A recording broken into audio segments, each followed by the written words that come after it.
The intention was to make sure that the brand was clear and stood for quality ingredients, period. No junk. That was the main core message. And now they've coupled that with disruptive packaging. So the packaging was very colorful, very bright, easy to see on shelf. Consumers say one thing and often do another. And it's really hard to solve that say versus do gap. Healthy for someone might mean switching from regular Coke to Diet Coke. And then you go to the next person and you interview them and it might be, yeah, see, like.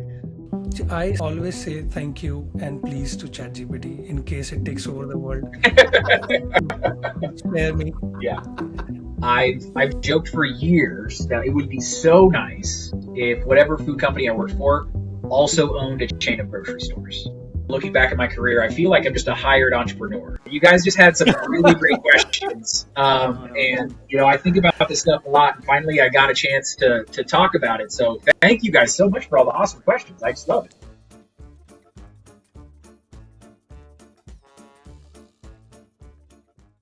Hi, this is Shubham Tiwari.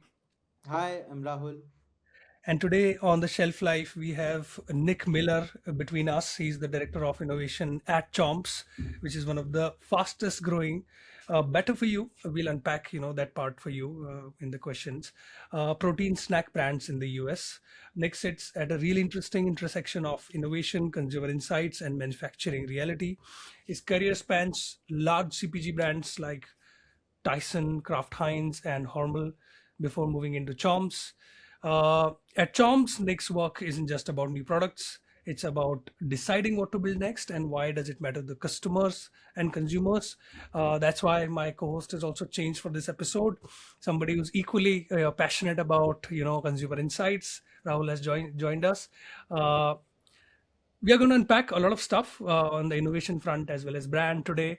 So Nick, welcome to Shelf Life. Thank you so much. Yeah, excited to be here. Wonderful. Let's start on a fun note. If your innovation or working style had a playlist, I know, Spotify is giving rewinds to everyone nowadays. So what would be the one song that best captures how you operate day to day and why? Yeah, absolutely. I love this question. I spent probably way too much time thinking about it. But it would definitely be Upside Down by Jack Johnson. If you've not heard the song, it's pretty easy going, has a very playful feel, but the lyrics are pretty interesting and really apply to a lot of my mindset and how I work. I looked up a few of them. So the lyrics are, "Who's to say what's impossible? Well, they forgot this world keeps spinning, and with each new day, I can feel a change in everything." So it's a good reminder that things are always changing, consumers are always changing, the industry, categories, all of that always changing. So it's important to kind of keep on top and understanding what's going on. Wonderful.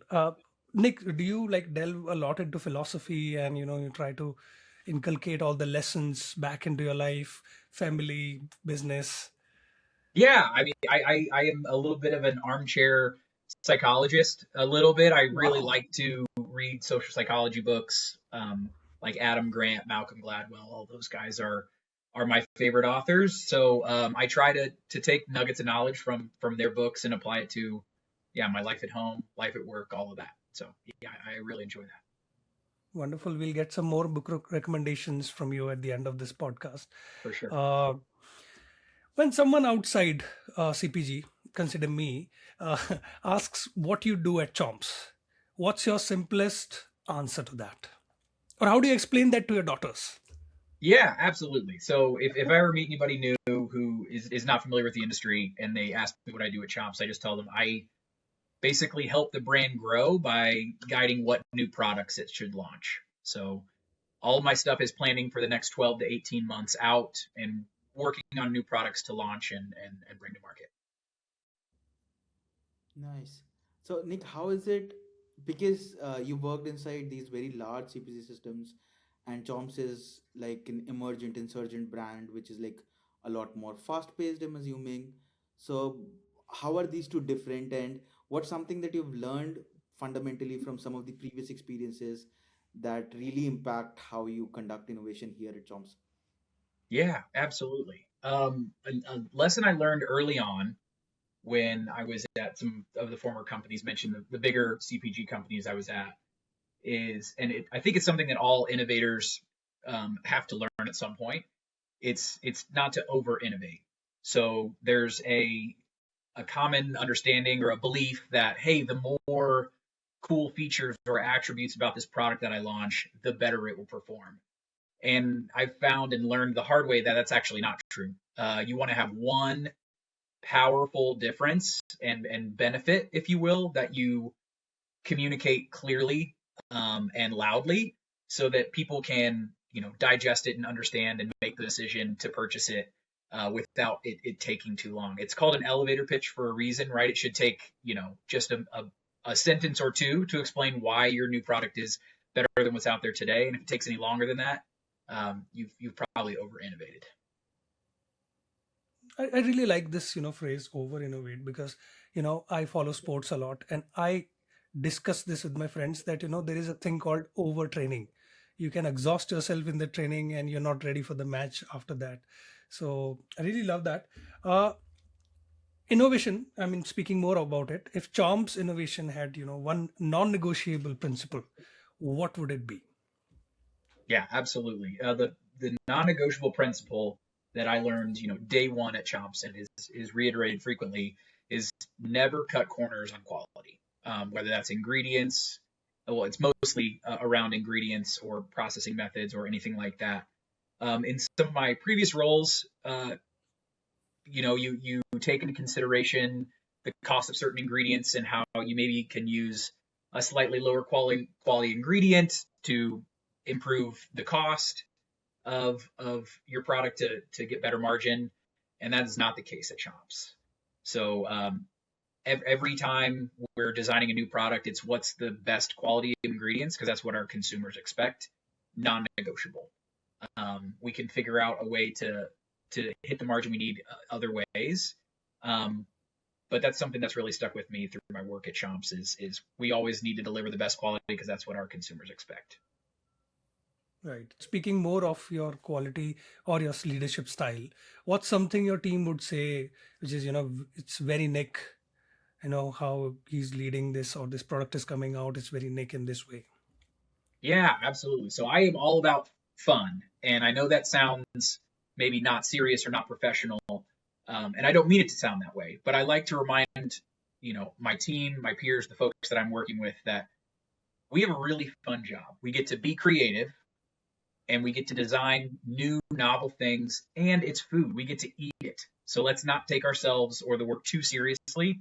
Let's play with different ideas, try new things, get in the kitchen, experiment a little bit, and it really helps people be more creative. If you add stress onto people, they often are less creative. So I try to make sure to remind everyone, like, hey, let's have fun with this. Let's try new exercises and ideas in creating new connections. And the best way to do that is to be relaxed, optimistic, upbeat, and fun. Right. I recently read this quote by, someone on LinkedIn who says that, you can't defeat a guy who's having fun. Yeah, absolutely. And another thing that I'm a big proponent of is prototyping as well. One of the benefits of working in the food industry is you can go to the grocery store and get a lot of components, hop in a kitchen and test out and make things to find out whether an idea is good or not pretty quickly. I've seen several ideas that sound really good, maybe delicious, awesome on paper, but then you make them and you realize, oh, maybe there's a reason why this hasn't existed yet. It's not a good combination or it doesn't taste good. So tasting is always a good proof point for ideas in my work. Right. Speaking of food, protein snacks are crowded and fast moving. There is an upsurge of protein products everywhere in the world. What are the biggest consumer tensions you're designing against, today? For example, convenience versus ingredient purity. You just said it, right? Just go and you innovate. So what do you optimize for? Is it convenience versus between convenience versus ingredient purity, taste versus trust, novelty versus familiarity? How do you go about it? Yeah, I think the biggest tension that Chomps as a brand has to help consumers navigate is price versus value. Because if you look in the realm of snacking, meat snacks are a more expensive category compared to other snack foods. And how do we tell the story the right way so that people understand, hey, maybe it's quality over quantity. So while you might pay a little bit less for a 1 ounce bag of chips, what's the nutrition you're getting with those chips? It's probably not a lot compared to what our snack provides. So while you're paying more for our product, we try to help people understand like the quality of the ingredients and the nutrition that you get is actually a better value than what you're paying for some of these other snack foods. Okay, I'll switch things up. Like speaking of tension, and how product, or typically at least within tech, product tends to have a lot of tension with marketing, sales, and stuff like that. So I'm just wondering. So we've asked this question to a lot of people in the business space. So when your week starts, what are some of the signals that you look at to understand if the brand is winning or if it's just drifting? Do you do that kind of stuff, or is the timeline like a bit off? Yeah, so I don't focus a ton on the week by week signals. I am connected into our marketing team. I roll up to the senior vice president of marketing at Chomps. So there's folks on my team who are absolutely focused on weekly signals, monthly signals. How are we performing? Are certain promotions or advertisements, succeeding or failing? It's good for me to stay plugged into that, right? Because we need to understand what's working and what's not in the short term. However, I would say my job is much more what do the next 12 to 18 months look like? What does it look like for our brand? What does it look like for the industry, the economy, the consumer? So I'm much more of a futurist mindset, and asking what's next. And if anything, if there's anything I'm focused on currently, it's what current trends that we're seeing now might be fads or might not be here next year. So there's plenty of things, and it's really hard to tell in this business. A new flavor, a new trend, emerges nutritionally, diet wise, all those things. Sometimes they stick around for 5, 10 years. Sometimes they're gone in 6 months. I worked at Kraft Heinz on some plant-based products, and plant-based was all the rage 4 years ago, and it's a very different story today. And that one was a surprise, I think, for everybody in the industry. Everyone anticipated it to be have much more longevity than it did. But that's just a good reason why you need to stay plugged into the consumer, because they're the ultimate deciders on what stays and what goes. Things like real ingredients and protein, we've seen those exist, for many years and probably will for many more years. It's just always hard to tell which hot new thing is going to stick around or not. So would love to understand this a whole lot more. Like how do you build this forward view, this 12-18 month time frame where you kind of might build like, a pipeline, a product pipeline of sorts, where you would try to figure out which of these trends are actually going to stay, which of them are going to be fads, what are, let's say, more white spaces, opportunities that are emerging. So how do you do that kind of stuff? Yeah, absolutely. So one of my old coworkers summed up a great analogy in like you try to think about innovating like a town, right? Like an early settlement, if you will. You got to make sure you take care of the town that you have. You got to make sure your buildings are strong, that you've got a great food and water supply, all those things. You got to take care of the basics at home. So that's like the first concentric circle, right? Right in the middle, you got to take care of the core. What's your core portfolio? You got to keep it fresh and thriving.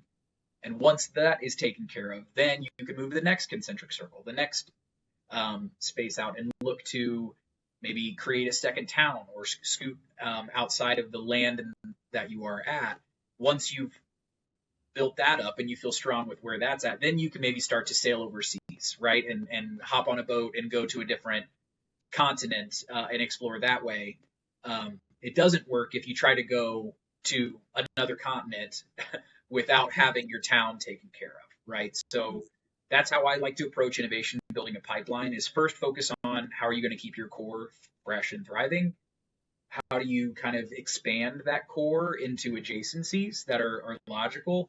And then once you've done that, then you get the luxury and I'll say it's a very fun luxury to start looking at completely different categories, channels, all of those things. That's the really fun work that if you do the blocking and tackling of taking care of your core portfolio, you get to expand in a really fun way.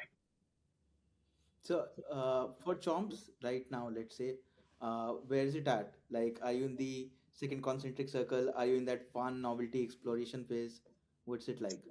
I would say our core is strong and thriving. I think if anybody looks at our sales and the trajectory that the brand has been on, um, our core is very, very strong. And huge credit to the founders and their very diligent way that they grew the brand. It wasn't through launching 20 flavors, right? It was focusing on the first few really strong core flavors, getting those, building distribution into new places, new consumers, and finding a lot of success with those existing items prior to bringing me on. I've only been at Chomps for a year, almost exactly, by the way. And they brought me on to do just that, to go beyond the core. What's next in the next concentric circle? And yes, we are thinking about what's even beyond, in that third ring, um, new continents, to stick with the analogy that we would potentially explore. Those are far out, but we are looking at them, right? We always have to think and plan for the future. But we're in the first circle, feeling very good with where we're at, and looking to expand here shortly. Right, interesting.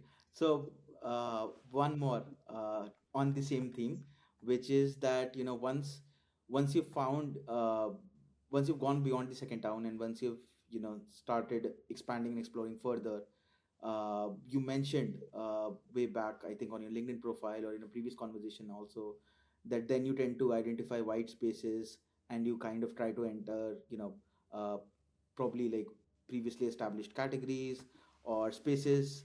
Would love to hear how that happens, because it sounds very intriguing and very interesting. And we're trying to do something similar in a entirely different industry, but would love to learn from that.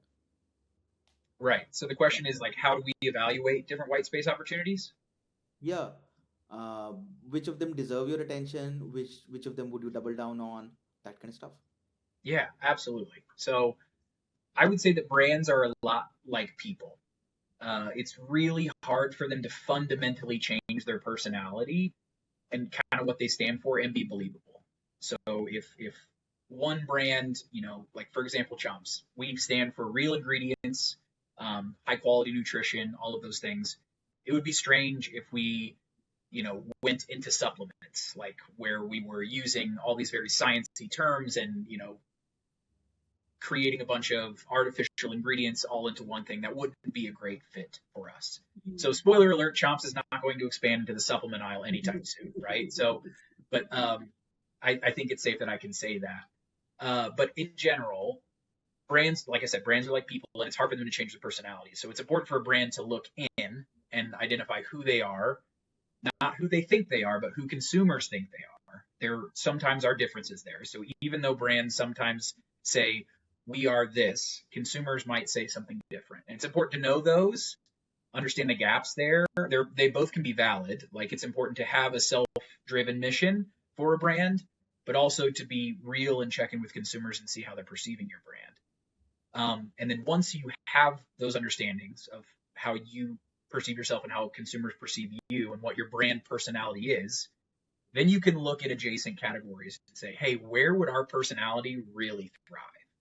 So my work, finding white spaces, like I said, Chomp stands for real ingredients and quality nutrition, among other things. But if we just take those two, what are some categories that don't have products that meet those attributes today? Would Chomps's personality be able to enter into that category, find white space, and succeed? Because then you get to stick to your core brand message around this is what we stand for. Again, it gets back to that what I said previously. You want to have one big core message that you shout through a megaphone that your brand stands for, that consumers don't even have a second thought about. They know for sure, oh, this is Chomps, they stand for this, regardless of where they're at. So that if they find you in a new category, they know what you stand for and what that product will deliver, even if it's a different food or a different package or form. Yeah. Very Right. interesting. Didn't understand how vital and actually how pivotal the personality of the brand is to evaluating. Like usually, all I typically hear is all of the quantitatives, or where it makes sense. Yeah. Yeah, that's a It's very good. better in this way. Our brand is, gives Mm, this much of, value and all. But yeah, I Yeah, mean, I and really I always think like, there's yeah, to build on yeah, that. To touch on the quantitatives briefly, like it does make sense sometimes for brands to chase really large growing categories, right? It's uh, those are really big pies, and taking even a small slice out of a really big pie can be really great for a company's growth. However, those categories are also typically competitive and really difficult. And if your personality, your brand voice can find white space in those categories, that's great. However, I think we've seen a lot of new startup brands go into categories that, by a lot of metrics, are very stagnant and small and declining. Like I think of Fishwife, for example, mm, mm, like tinned fish and shelf stable, seafood. I don't think was on anybody's bingo card for a hot growing category 2 or 3 years ago, right? Most white space analysts would say, "Oh, that category is dying. It's small. Who would innovate in there?" And Fishwife has found an awesome business in that category and have really kind of put that category back on the map for a lot of young, really exciting consumers for retailers. So that's the risk you take when you start to apply blanket metrics or numericals to categories, because I think any category can be made new again, particularly the ones that are extra old and dusty. So nice, very right. insightful. Yeah. I really like the, phrase brands are like people. So, Nick, if Chomps were a superhero, who would it be? oh, a superhero, man. Yeah.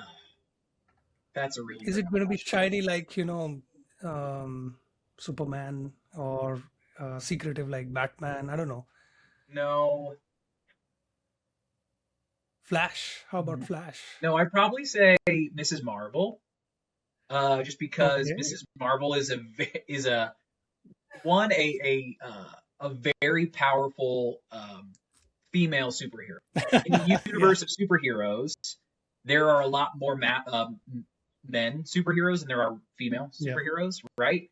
Totally. And one of the things that made Chomps really special is, for the first time, a lot of women found a brand that they could identify with in the meat snacking category. Historically, the category was very, hunters, truckers, masculine, Yeah. powerful, meat, Correct. tear it with your teeth type of energy.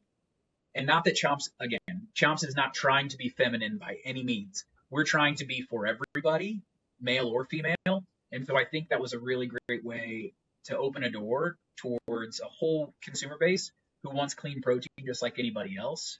And Chomps found a lot of success. So Modern Marvel, Nice. or Mrs. Marvel, is a very powerful superhero.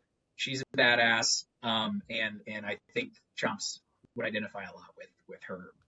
That's a very interesting point that has come out of this, rather fun question. So, is it by design that you're very inclusive as a brand, or was that a, from the get-go you wanted to be, not just for a, gym freak or, somebody, a man who's basically going through a lot of experiments in life, maybe.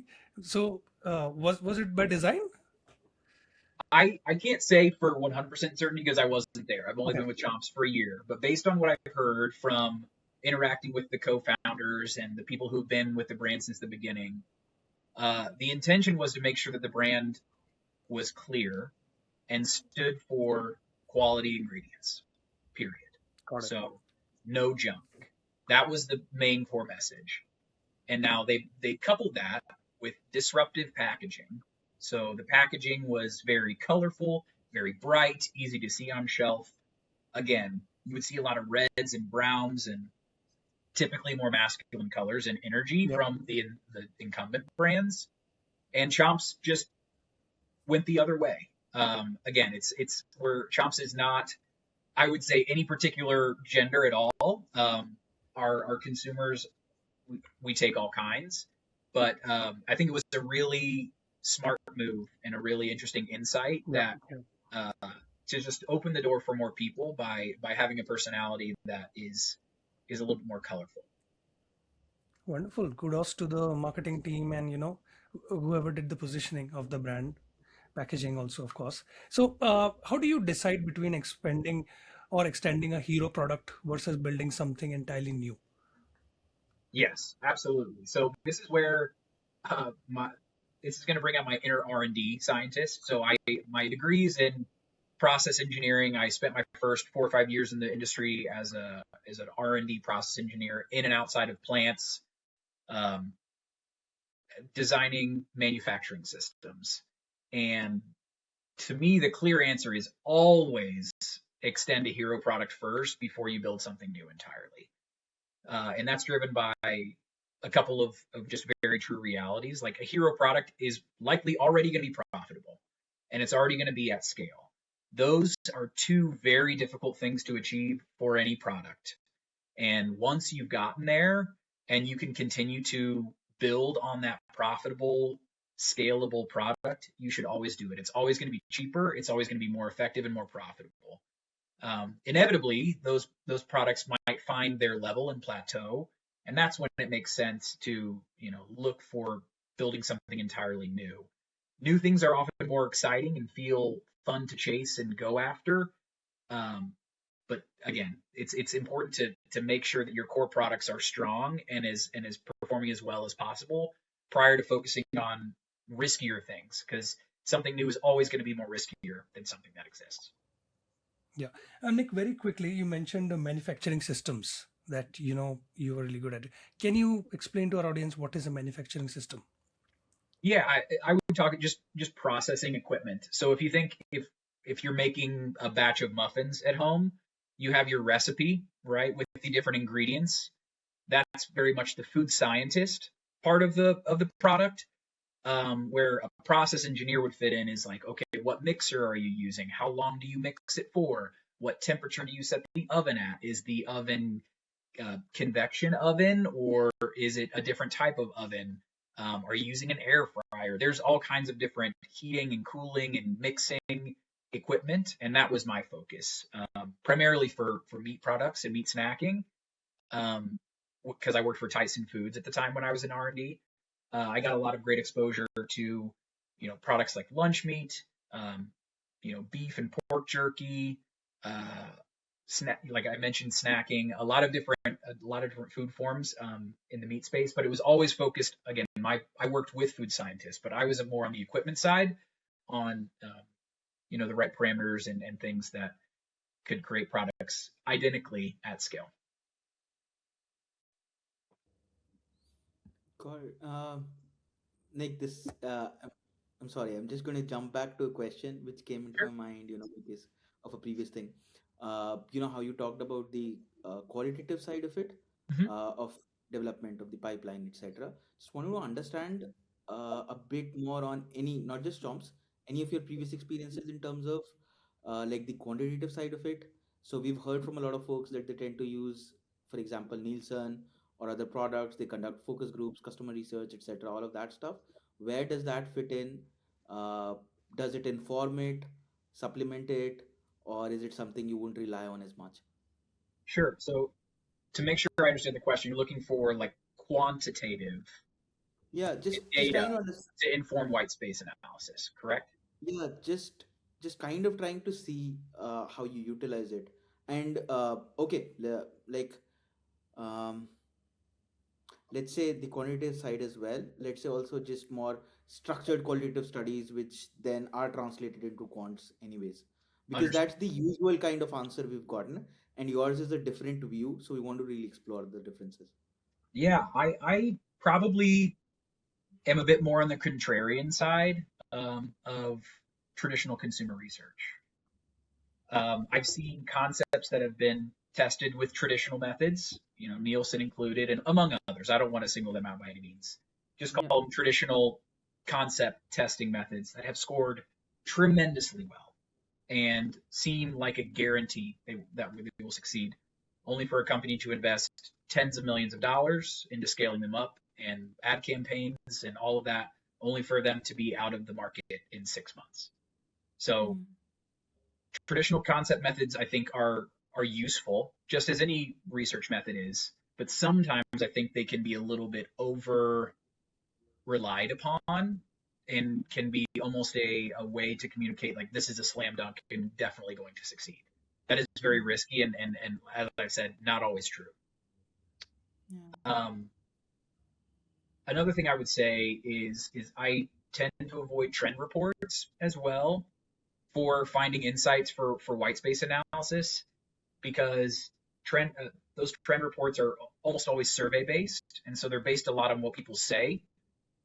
And it's been my experience through research that consumers say one thing and often do another, Yeah. and it's really Yeah. hard to solve that say versus do gap. There are a lot of companies that are trying to figure out ways to do that, but that's why I tend to rely more on, for white space analysis, uh, sales data. So how is a category performing? What products or flavors or things are performing well in that category? And then couple it with qualitative research from consumers about that category. Um, so I'm trying to think of one that might be a safe one to use as an example. Um, let's say we're looking at something in a completely different part of the store. I don't know. Let's do frozen fruit, because Chomps again will not do frozen fruit anytime soon. Um, I think we saw a brand True Fruit enter that category in a very exciting way, and I wonder what their white space analysis was. It could have gone something like, "Hey, this category is pretty stagnant. It's very commodity based. You see just bags of frozen blueberries, bags of frozen strawberries. However, qualitative research might have indicated that people think this category is extremely healthy. As a way that they wish they could snack on this more, or is there an opportunity there? There's really long shelf lives because of the frozen temp state. There's a lot of benefits of that category. How do you make it snackable? That could have been a really, I'm speaking in hypotheticals here, but that's a good example of looking at the Yeah. sales data on a category, maybe identifying that it's commoditized and there's an opportunity for a brand to innovate and create something new. And one of the questions that could have come out from qualitative consumer research, maybe focus groups or ethnographies, is that people snack on fruit a lot throughout the day. How do we make this category more snackable?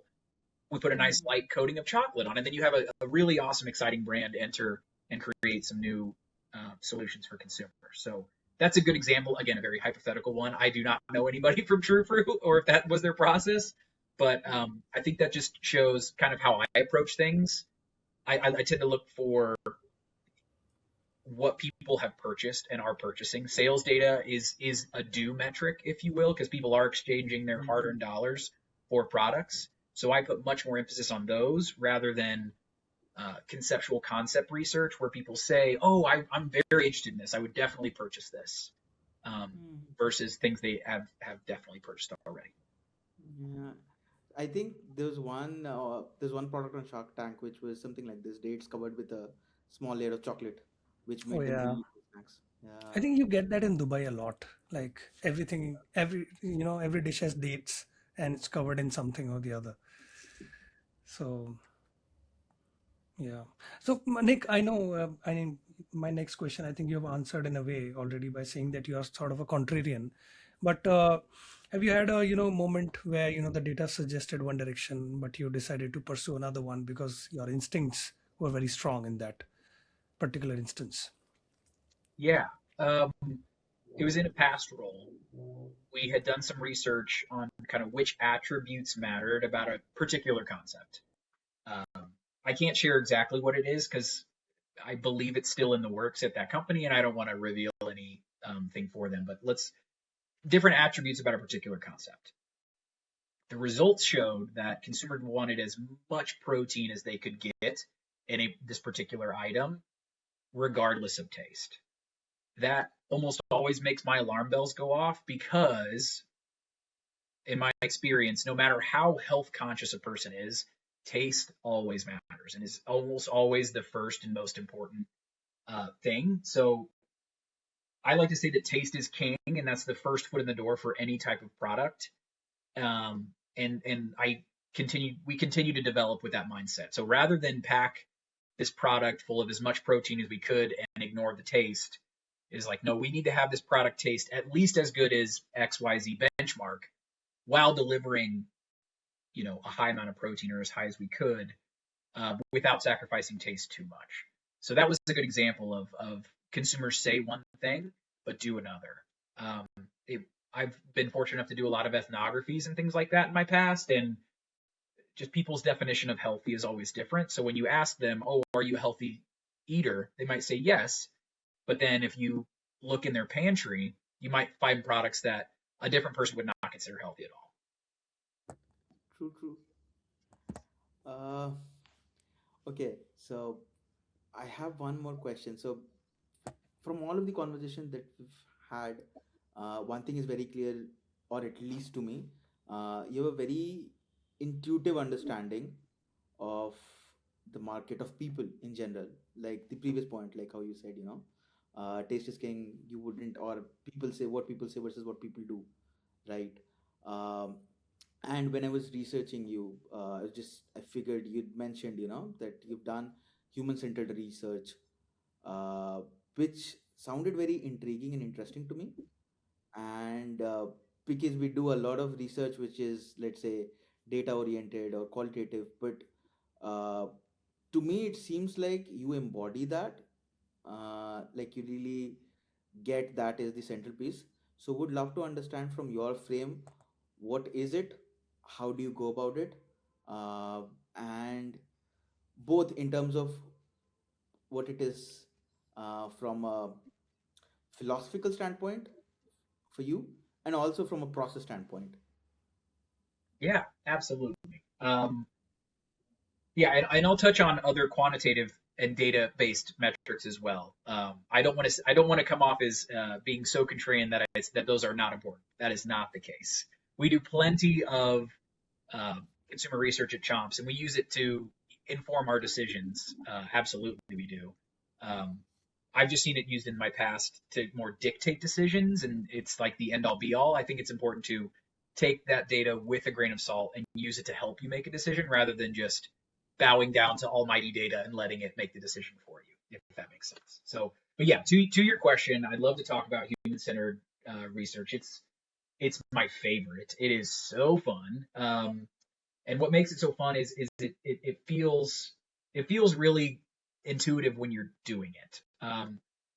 If you do it right, it can uncover some really powerful insights that don't manifest themselves in survey based methods. Um, I've been lucky enough to learn from experts in the area, so I've had a lot of learning. When I was at Kraft Heinz, I was on a team where we got to train with IDEO, who are, I believe, the pioneers of this kind of method of human-centered design and human-centered research. And then I got to practice it, doing things like ethnographies. When I was in the innovation lab at Tyson, um, we got to interview extreme users in their homes in a couple of different areas like health and wellness and food waste. And I guess at its core, great human centered research is immersive and observational. Immersive meaning you're trying to observe a person and as close to a true, real scenario as possible. So that's why oftentimes ethnographies are done in people's homes, or you shop along with them as they shop at their local grocery store.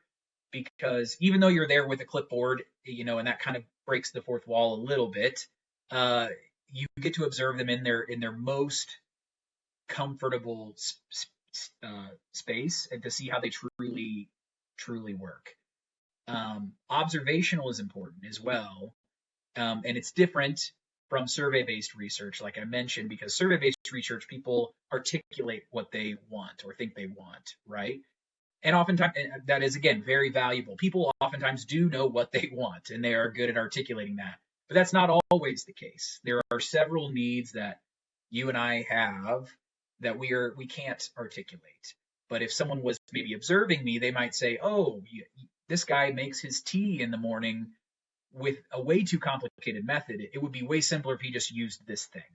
Or maybe there's an opportunity for how I clean or things like that. There's several examples of observational ethnographies being used to uncover very core human needs that haven't been that would not show up in traditional survey-based research.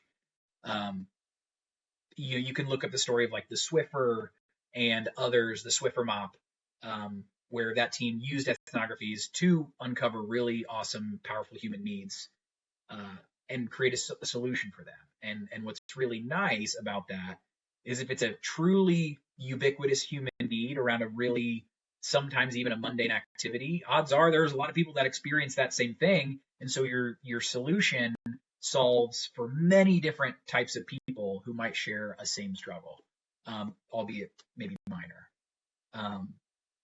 One of the like I mentioned it before, but you get to see what people mean when they say healthy, so or convenient. Healthy for someone might mean switching from regular Coke to Diet Coke, and then you go to the next person and you interview them, and it might be or healthy for another person might be I only eat a raw all vegan diet. Yeah. Much more extreme, right, than the first example. But both might check the box for I'm a healthy eater on a survey. So That's true. people Yeah. don't recognize every single minor inconvenience in their day, and watching someone and observing them and paying close attention helps you uncover those needs. And if you solve a solution, as I mentioned, to meet those needs that a person maybe doesn't know they have, it almost always creates a platform too. So people always want new flavors or new little tweaks to things they have. But if you want something that's a really powerful platform that will provide sustainable competitive advantage for, several years, decades even, almost always it comes from a very powerful unmet human need that may or may not be articulated. And connecting that to KPIs and to technology and all of that, like you mentioned, it really gets back to, and I guess I already mentioned it, the platform piece. So while it's important to read trend reports, stay abreast of what people are asking for and providing that when possible, great innovators launch items that are platformable and, will have their own pipeline. So a lot of my pipelines look this way. If I'm doing my job right, it's, hey, we're launching this new platform. So year 1 will be this, year 2 will be this, year 3 will be this. Oh, and here's platform that we built that we are launching the next year. It's going to have things like that. So if you're building platforms, then innovation gets a lot easier versus, oh gosh, we have to figure out what the next flavor is going to be so we can launch the next flavor. If all Chomps did was launch new flavors, we might have growth, but it wouldn't be nearly as powerful as if we launch a new solution that solves a different need for a new type of consumer. Makes sense. It's the classic, needs versus the wants. What does your protagonist, need, want at the beginning of the story? But, when the film ends, he gets what he deserved, what he needed. So, and Rahul also, wrote something on LinkedIn recently. It's like what a builder sees, as valuable versus what a customer needs, right? It's so easy to forget, that very fundamental truth of, building a product. So my next question is connected to that. How do you build consumer personas? You map journeys and concepts to deliver on consumers' unmet needs and not their wants. As you just mentioned, they might think they want this, but no, they needed that. Sure. Yeah. I think that all those things you mentioned require you to put yourself in another person's shoes and then find a better way for a particular situation or need. And so basically 2 things are needed. And the good news is almost everybody has them. It's, empathy and creativity. Now, people have different levels of those. There are people who are just inherently more creative, people who are inherently more empathetic. But the good news is, and I'm a big proponent of this, everybody can get better at those. No matter how much empathy or creativity they feel they have, they can always get better. And in my experience, the best way to build empathy is to just practice active listening and observing. So in conversations, everyone can practice this, this holiday season when you're hanging out with your family or friends. It's just to ask questions, ask good questions, follow-up questions, pause and let people finish and say their whole thoughts, and then ask a follow-up question based on what they said. That requires listening, and active listening is so, so important. I think the world would be a better place if everybody did a little bit more active listening rather than waiting for their turn to speak. But that's a very simple one. is just But good. Nick, do you think like it becomes sometimes weird also, like, how to win friends and influence people, that kind of, genre you enter, like you're robotic, just answering questions for the sake of it. How do you become an empath? I mean, I know it's a completely different topic for another podcast, which can be 2 hour long, but how can you become an empath without being weird? That's a great question. I think it's a balance, right? So if a person only asks questions and never shares anything about themselves, I agree. That is very creepy. Now it feels like I'm being like studied, like, and that's not a good feeling for anyone to feel. Um, I feel like it might be a topic for another podcast that I would love to be on to talk about how to, you know, dance in a conversation the right way so that you have active listening and are learning about the other person while also sharing about yourself. Because those are the best conversations that I've been a part of, and I assume you guys as well, is when you're talking with someone, they ask questions, they're curious about you, but also they share things about themselves that maybe are exciting and for you to ask questions about, right? If it's empathy and conversations are a nice dance.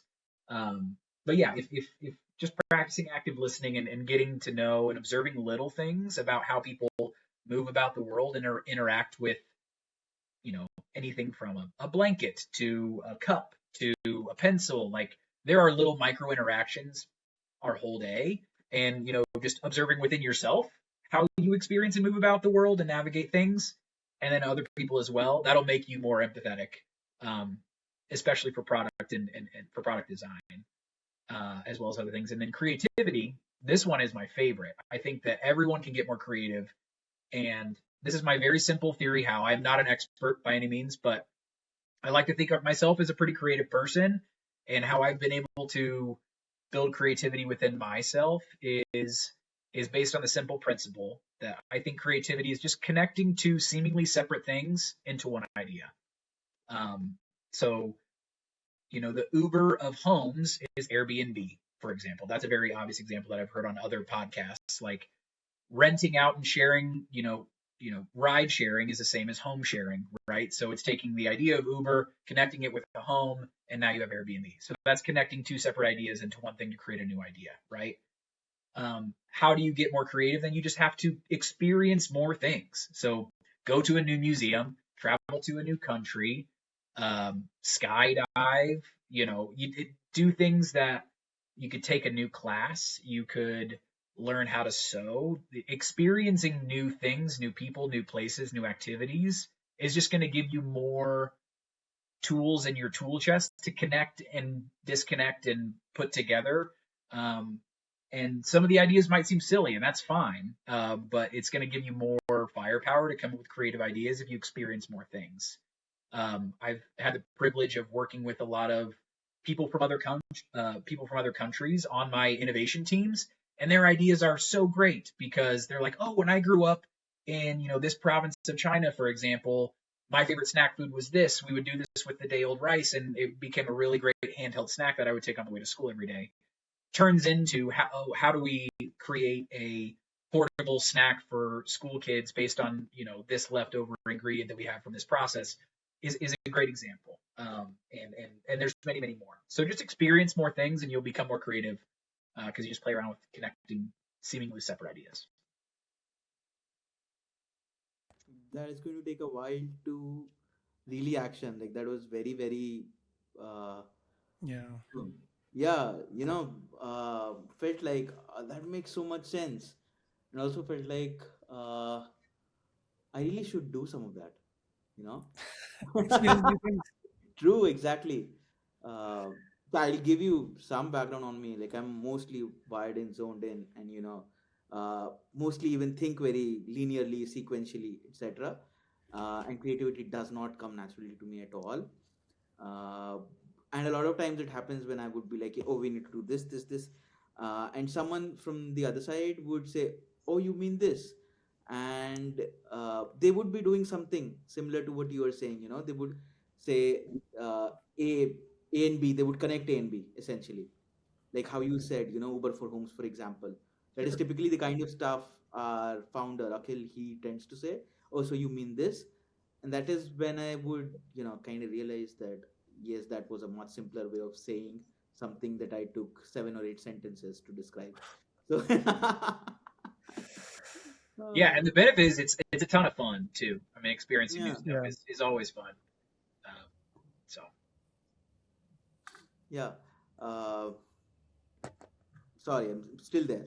But yeah, in terms of just want to share something that we've also built and which kind of would connect with something I want to ask you as well. So we've been testing out a whole lot of AI for the last, let's say, a year or so. Pretty much everyone in tech has been, as are we. And one of the earliest things that we built out were these personas. Uh, you know, what they would be built on would be all of these stories and content that users have shared, user generated content. We pool all of that in. We would segregate it by what kind of people are these, and then you would just ask them questions. So we would ask questions like, hey, what do you think about this, what do you think? So I am a marketer, so most of the questions I would ask would be like, bro, does this headline fly for you, stuff like that. sure. So just want to ask,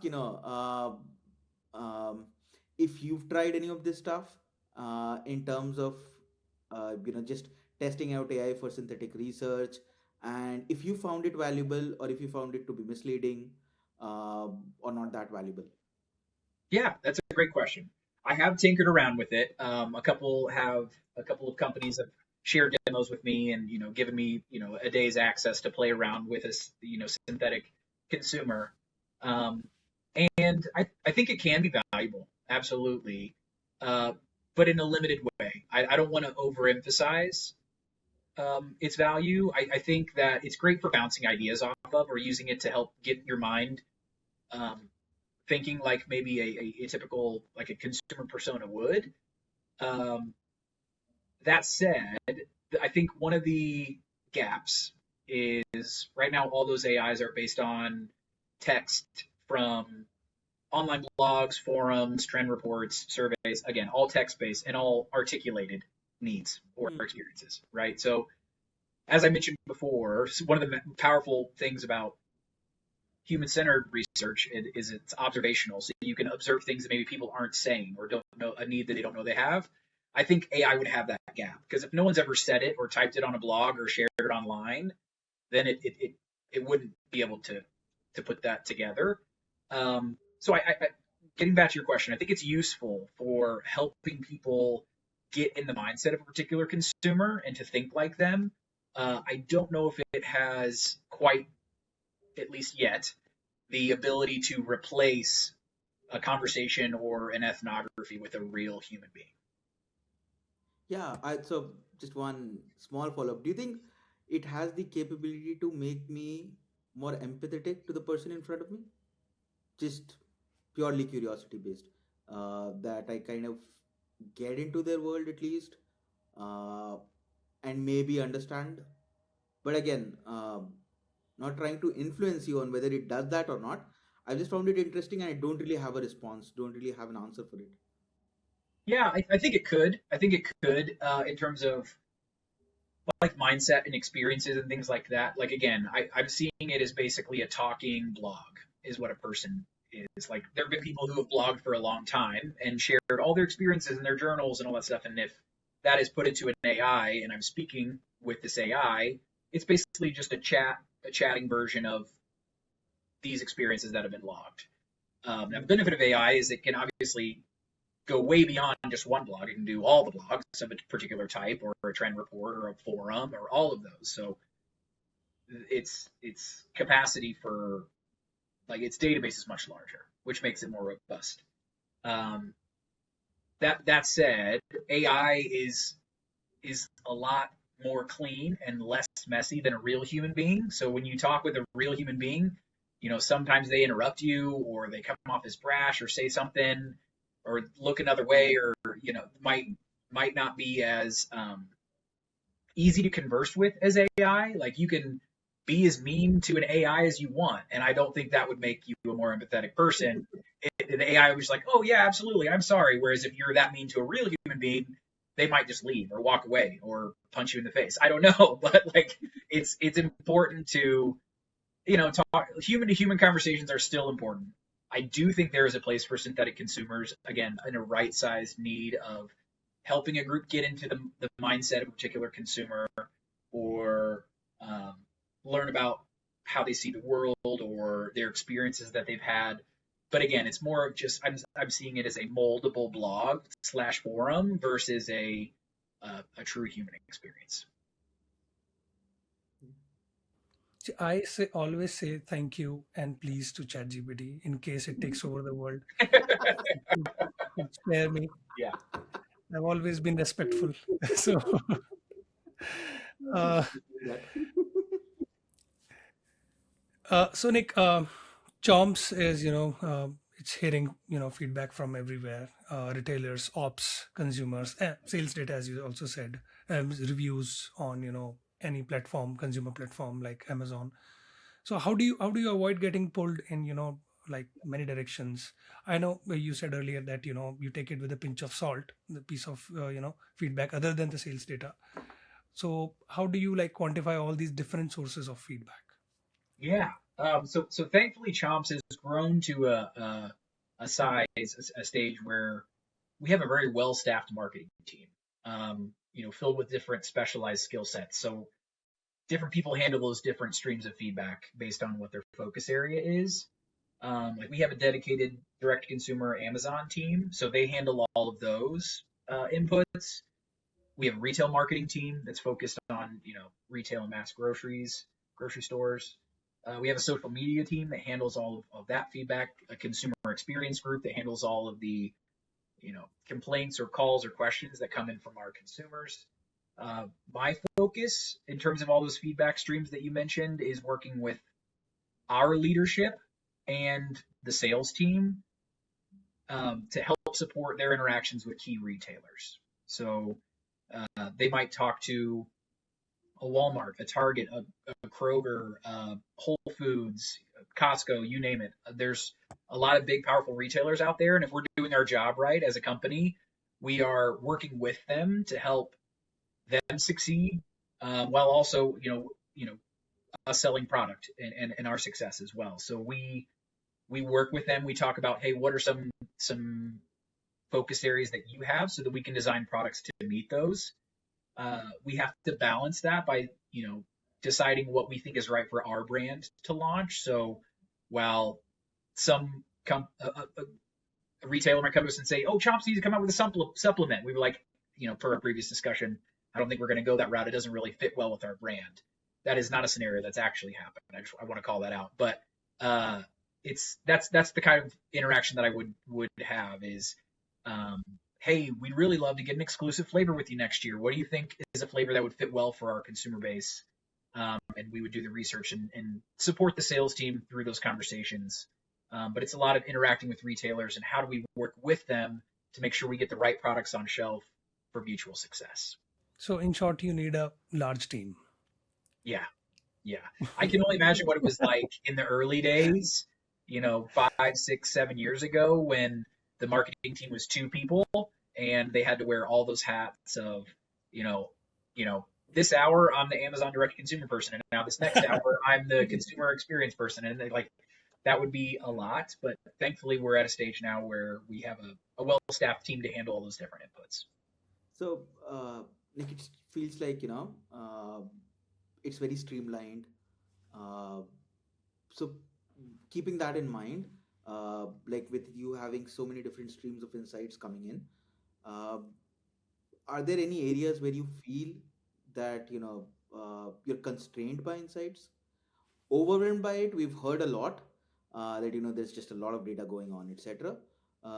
Just trying to understand if you had to have some insights that would be like super super valuable. I want it yesterday. What would that be? Yeah, I have an answer for this, and it is on the quantitative side of things. Yay! Yeah, absolutely. So I feel like the most insight constrained area for me is, and I've touched on it a little bit already, but consumers' actual willingness to pay. Like I really wish that there was a all-in-one kind of dashboard that had all the sales information of products that have been sold, and then particularly like their attributes of the different products, That's one thing I think is another area that has fallen short. Um, and then an AI to help me understand and navigate those different things of like, oh, hey, by the way, this particular attribute is really driving sales in this category in this particular region. And we, by the way, we think it might be because of this or something like that. That almost gets scary. So it's doing my job for me because right now it takes me a lot of time to do that. Right. So we have a particular category we want to look at. We pull the sales data. We have to kind of filter. I mean, we have some help with early, like AI as it stands today that helps map things out, but it's not quite as interactive as I'd like it to be. It's not quite as detailed as I'd like it to be. And then, cross category would be even more impactful, especially through the lens of snacking, right? So many people switch between snacks, and there's theories as to why certain consumers switch from one snack to another for different occasions or based on a certain life stage. There's all of those things that I think are a big white space in consumer research right now that I feel really constrained on. So yeah, an unfortunate reality is a lot of consumer research is a simulated environment. So it's like, hey, come into this white room, taste this product that is on a unlabeled plate, and tell me if you would buy it. Like that is very far removed from the actual decision making part of shopping. So any type of consumer research that could use real sales data or create an environment where it's much more real and gauges the consumer's actual willingness to pay through a transaction, a true financial transaction, would be better than what I'm using today.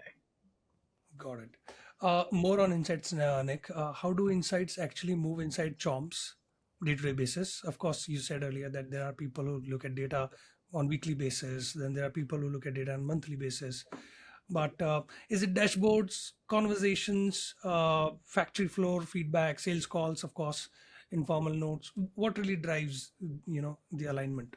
Yeah, I think it really depends on the topic. So our operations team, like manufacturing, has a lot of great data input. And so the output, like the dashboard style, is much more robust. So you can understand throughputs of a line, yield of a particular process, um, the efficiency and downtime. All of those things are really well documented and tracked when it comes to operations, which makes sense. Then when you get to the sales is almost the entire opposite end of the spectrum. Sales today is still very people to people. So it's people talking to people and convincing people to make a decision, right? Now that said, I think I've been fortunate to work with a lot of great teams, Chomps included. We try really hard to arm our salespeople with really powerful data. So things that basically support, hey, when our product is on the shelf, your business does X% better. And you bring in, like we have really, one of our most powerful pieces of data that we take into meetings with retailers is Chomps has grown the category of meat snacking by bringing in new, younger consumers.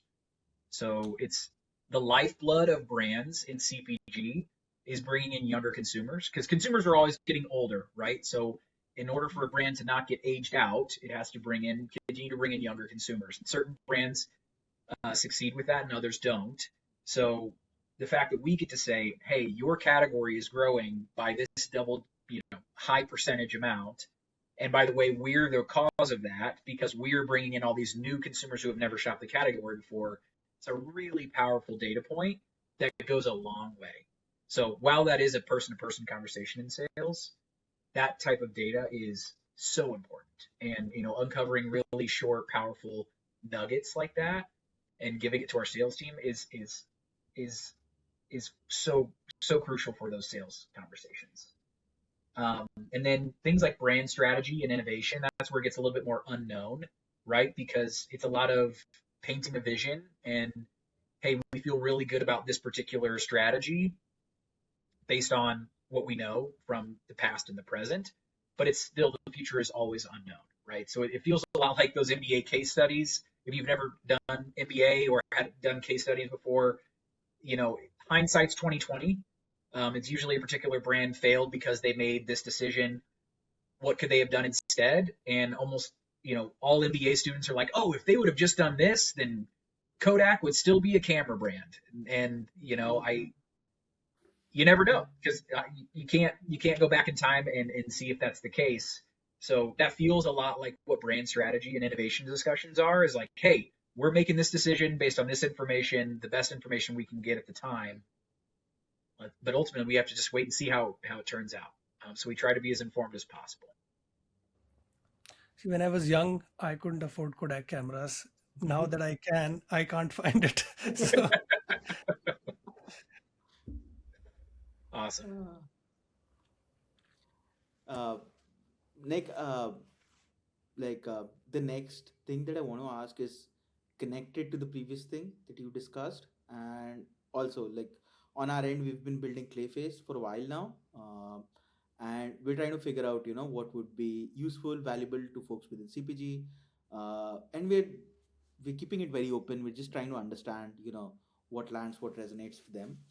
Uh, so yeah, what essentially though, what we've heard up until now is that folks would love to have like all of those different data sets together, in the sense that if they could just talk to all of it together instead of people working up reports and then putting it and then someone figuring out the insights and presenting it, if instead of that the whole team could just ask a question whenever they felt like it, you know so that's something that we're trying to build. And in that regard, just want to kind of understand, if you could have something like that, what are some of the questions that you would want to ask? What is something that you would like to see?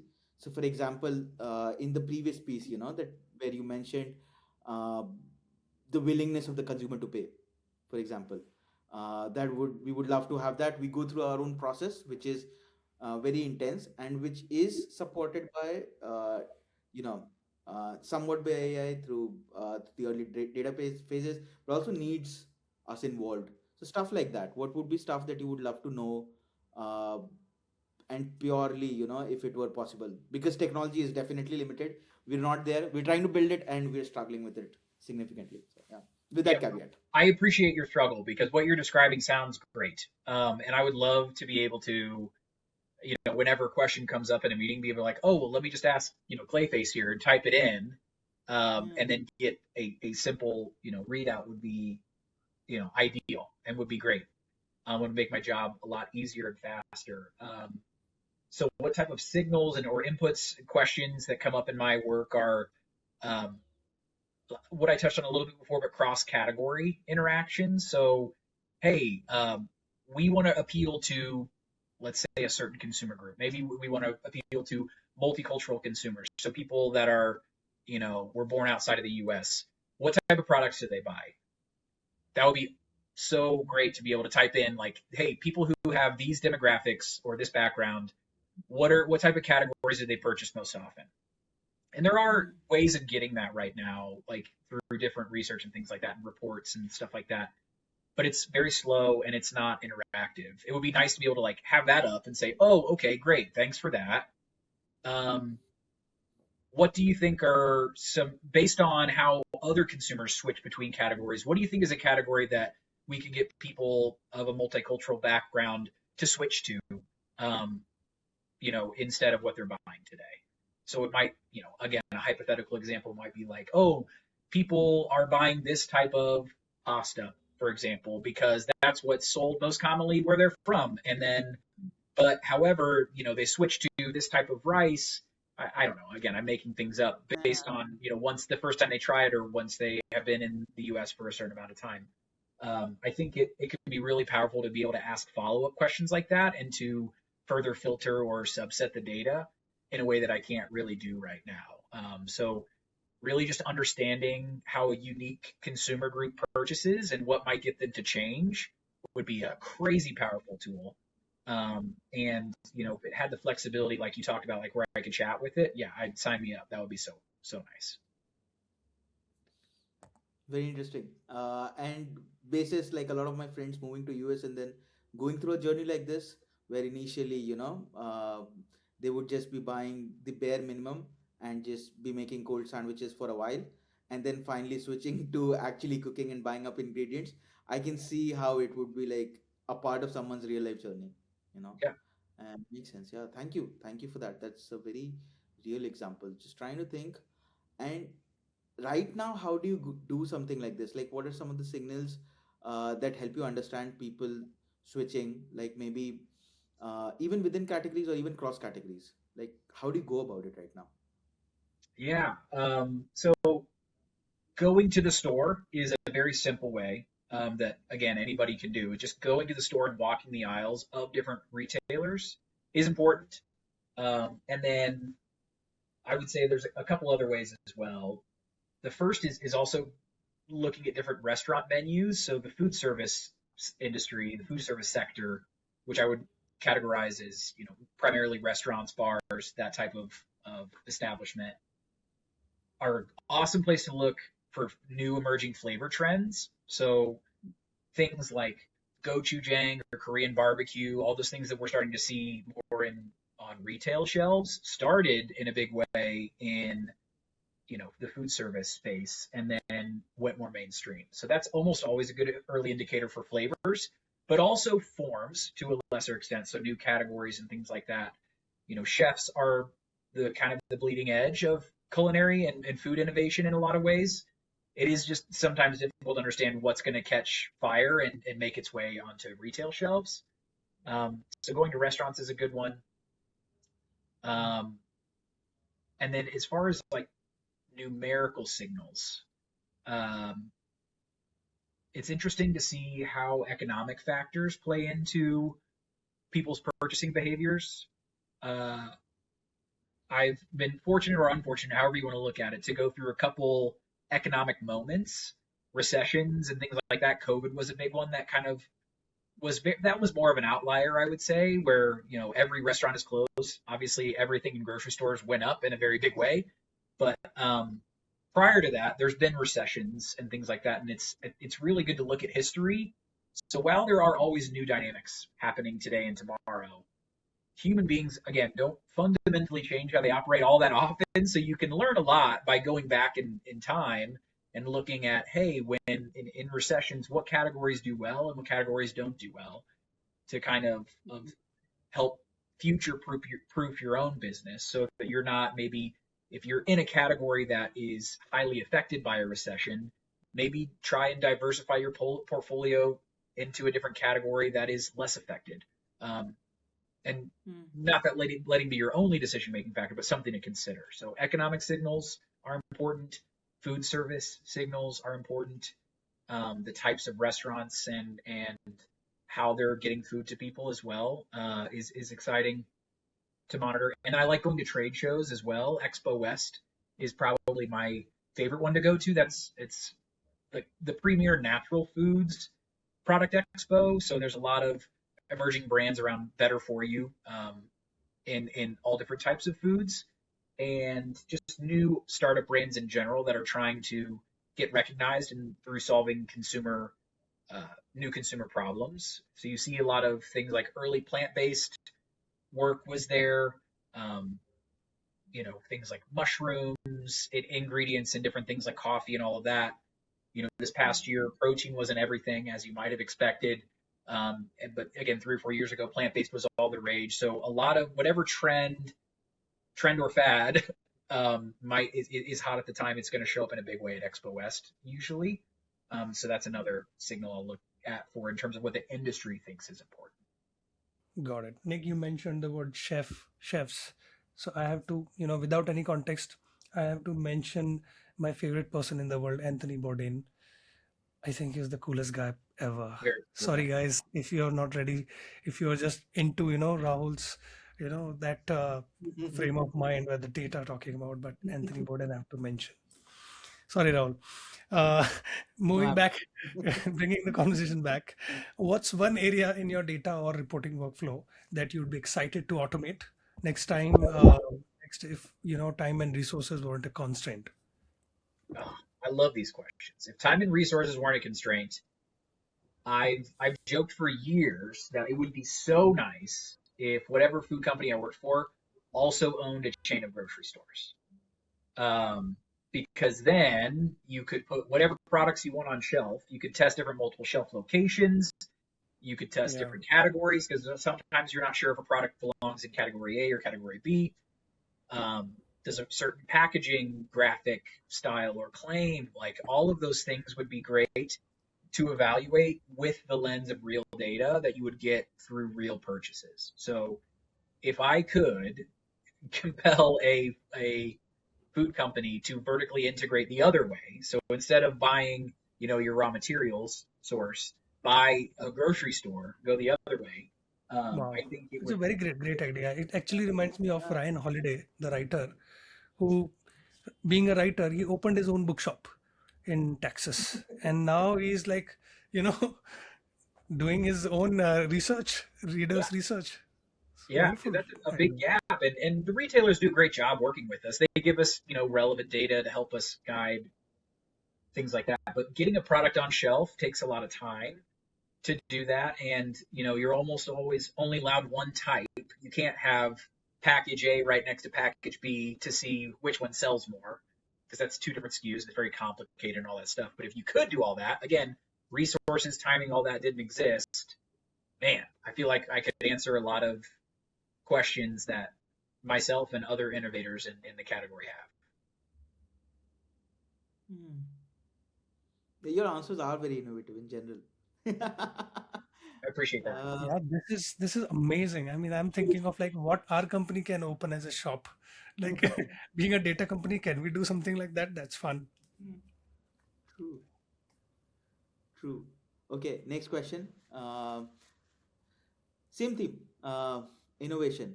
Like for you, because you've been doing it at scale, uh, which part of innovation kind of gets harder, more difficult, uh, once you kind of scale it all up? What I've learned at Chomps is once you have success and you have an amazing stat like I shared, like we helped grow the meat snacking category in a big way by bringing in new consumers. Now that's kind of where the bar is at. So the expectations that come after success are heavy, and Mm. it can be tough to navigate with conversations with your leadership or retailers or just people in general, that it's not a guarantee that the next thing we launch will do that exact same thing. Mm. So we do our best to obviously is research as much as we can, design a product that we feel truly meets unmet human needs. Um, but it took 12 years for Chomps to get where it is today. Mm. And for some, and for a lot of retailers, it feels like it might have taken 2 or 3 years. But it's taken a lot longer than that. And so their expectation might be, hey, yeah, launch this new product or go into this new category, and you'll do the same thing you did within 2 or 3 years, right? And uh, I wish that I could guarantee that. And again, we work as hard as we can to do everything we can to feel optimistic about what we're launching. But it's not ever for sure. It's not ever guaranteed. Innovation fails quite a bit, so we try to make sure that it's the most important it can be, but nothing's a guarantee. So I want to ask a personal question here because I struggle with failure a lot myself. Would love to know how do you handle bets when, despite all the work, research, and everything that you've put in, that it's a solid thing, and it doesn't work out. How do you deal with that? Yeah, uh, it's I've had to deal with that a lot in my career. The innovation I failed. I mentioned that $20 million plus whatever it was, several $1 million failure that I had at a previous role. Um, I had a big, beautiful pipeline built for a brand that got completely scrapped because of COVID. Um, Mm. Sometimes there are things, and I've launched a product where we over innovated. So across the gambit, um, there are things like lessons I've learned that, oh, I can control this and won't do this again. And then other times it's external factors, and it just might not have been the right time. Mm. You can launch a premium high end item right into a recession, for example, and people don't want to buy it because of their financial situation. So there's a lot of things that you can control, and there's a lot of things you can't control. trying to focus on the things that you can control and learning from those and getting better is important.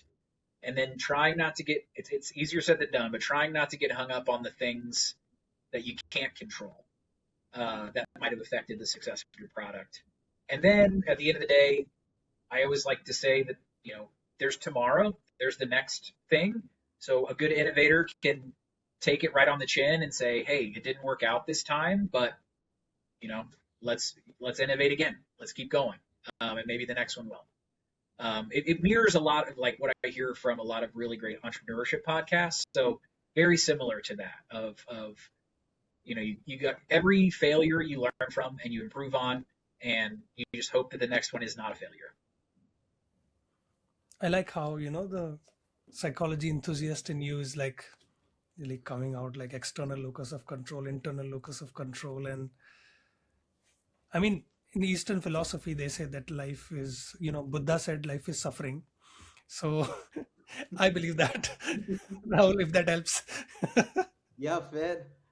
I just want to reflect one thing which really resonated with me very strongly, which is that this felt like a very entrepreneurship like kind of conversation, like the themes that we touched upon, uh, innovation, creativity, empathy, all of that kind of stuff. So yeah, it was very interesting. It was very, very different from the kind of conversations we typically have. Yeah. Yeah. Yeah, it's interesting you say That's true. that. I had this thought the other day of, you know, I'm the director of innovation at Chomps, so it's my job to figure out what's next.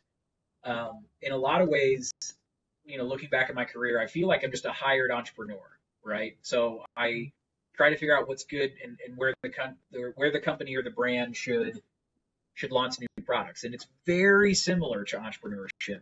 And to Hmm. be honest, many times I thought about trying to be an entrepreneur myself. I haven't yet because I'm at a stage in life where it wouldn't make sense. So I've got a wife and two small daughters. Like stability is very important for me right now in my life, and so I appreciate the stability that the companies I've worked for have provided me.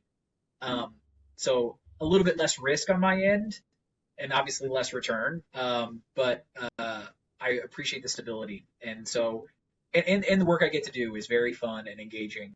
As I mentioned, working with food, being creative, all of that is such a fun job. There are hard days for sure, absolutely, but I have in general more good days than bad days. So I like what I'm doing. Hmm. So one of Wonderful. our colleagues, Swam, he calls himself an entrepreneur in residence. Oh yeah, I dig that. I dig that. Hired entrepreneur. Wonderful. Wonderful. So, just one last question. Would love to hear your take on it purely from this lens of innovation, which is in terms of the industry as you know it. What kind of an impact are you seeing AI having? And even better, uh, if you had to think without constraints and had to paint a future vision of how it could impact the industry, what would that be for you?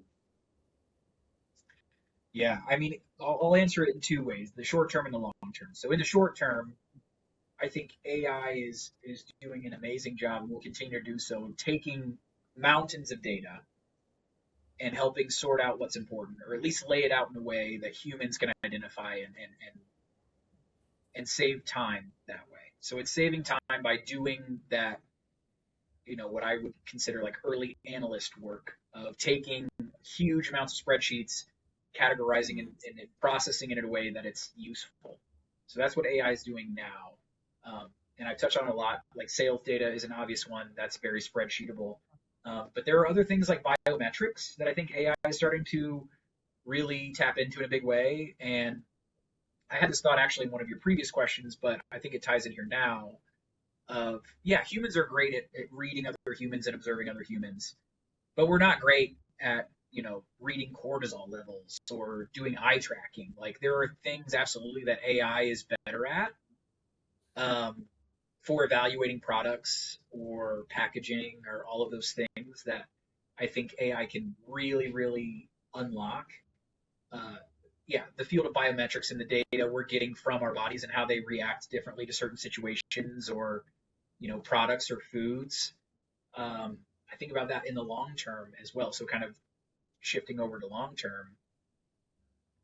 Uh, if I see a world maybe someday where people like AI is analyzing, you know, the waste that comes out of our bodies and is identifying, hey, you're deficient in a particular ingredient. Oh, by the way, I added this food to your grocery cart for your food delivery that's coming tomorrow that has that component in it.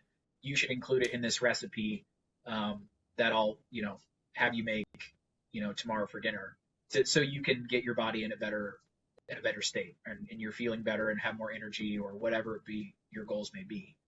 So I think there's a really beautiful world where AI can do a lot of the not fun things that humans do, and it allows us to do more of the fun things ourselves. All the best parts about being human.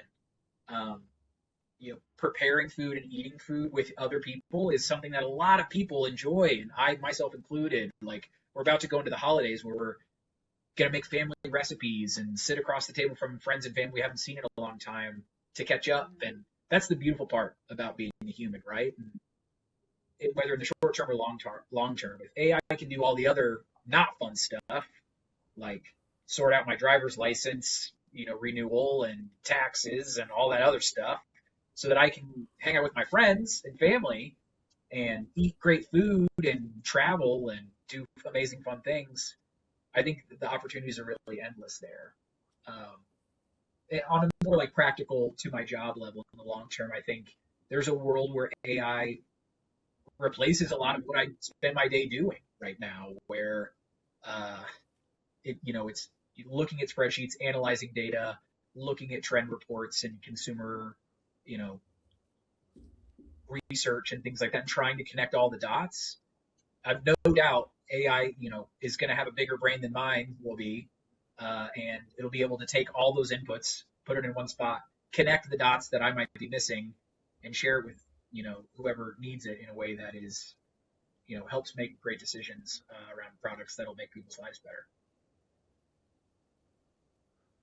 Wonderful. I mean, that's a wonderful summarization of life, I guess. Having friends and family, Sorry if having I got fun too time. existential. You guys just had some really great questions. No, no, And, I think about this stuff a lot, and finally I got a chance to talk about it. So thank you guys so much for all the awesome questions. I just love it. Sorry if I got too deep, I guess. No, I mean, I loved it, and frankly, it feels like a bummer that we are in the last act of this conversation, the third act. Otherwise, and I don't know who said it, but someone said that if you meet a great guy, you should ask him what books he reads. So, Nick, you gotta tell us, what are you reading, Yeah, or yeah. who is your favorite author? So if there's anybody who listens to the podcast that works in a big, big corporation like I used to, and it drives you nuts a little bit, I would recommend the book Orbiting the Giant Hairball by Gordon McKenzie. I read that early in my career, and it really helped me keep my creativity in an environment that maybe doesn't feel like it's that conducive to it. I really like the book Range. I'm just turning around and looking at my bookshelf, by the way. I've read all these Oh books. wow, Range by which we David could take a look. is another one. Yeah. So that's basically talks about why it's important to be a generalist. And it's not all about being specific about one thing, and how generalists tend to. Oh, there you go. You got it. Great. See? Us great guys got to stick together with our books, our book recommendations. And then books What do you read other than on other business in than work? general, like books by Jonah Berger. He's a great Okay, guy in terms of how to again create really exciting ideas, um, and Jonah find Berger. creativity as well in human scenarios. Okay, no, give us books other than business. I mean, you're the father of two daughters. What do you read to Oh, them? okay. Before this is also in business. My last business one. So this one is specific to one of my former bosses, Tina Lambert. The book is Innovation is Ugly. It is really great for anybody who's in CPG and wants, honestly, just a guide on how to approach building a pipeline that's informed by consumers. It's a short book. It's very manageable. She's hilarious and really fun, and so it's a great read. and I want to give her a shout out as well. She was one of my favorite managers, and I learned a ton from her. And as far as non-work goes, well, the book is it's slightly on philosophy. I'm a big nonfiction guy. I don't have any fiction books if that's what you're looking for, but it's the Mark Manson series, The Subtle Art of Not Giving a Fuck, and Everything Oh, is Peace. okay. Those two books are Yeah.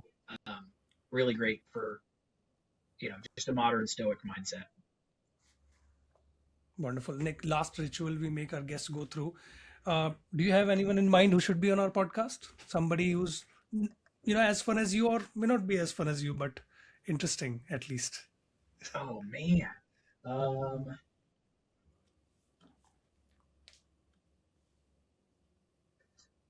I will say, if you in the food lens, my longtime friend Chef K, Chef Kong, who I worked with at Tyson Foods, he's off doing other things now. I can't remember exactly where he's at. I can connect you with him, but he has so many like hilarious stories on being a chef, navigating from being a chef at restaurants and those experiences to taking that to the corporate world and how to navigate that change. So many great food stories, jokes, a lot of them, some of them off color, but still hilarious. He's just a really wholesome, fun guy. And yeah, I like him a lot. So I can connect you with him if you like. Wonderful. I would definitely love to discuss Anthony Bourdain with him. I'm sure he'll So have many that's a possible thoughts option. on Anthony and as well as other chefs. He used to work in Chef Marimoto's restaurant, and was actually, I think he had an appearance on a cooking show at some point. Anyway, Wonderful. I'll connect you with him. He's one of my favorites. Thank you so much, Nick. And folks, this was, I think, the first ever podcast of both Rahul as, a host and Nick as a guest. So, Rahul, would you like to go ahead and, have the last words for Nick and for our audience? Damn, that puts me into a spot. Uh, Nick, it was genuinely an amazing conversation. The word that came up to me was it was a beautiful conversation. It really touched on so many of the deeper aspects that uh, go into serving consumers, and also that go into being human. uh, was really touched, especially when you talked about if I could get rid of all of this stuff, I could hang out with friends, and that's uh, pretty much I feel everything most of us want. So it was a genuinely awesome conversation. Loved it, uh, and I hope you had a great time too. And thank you so much for being here. Thank you, Shubham, for having me here.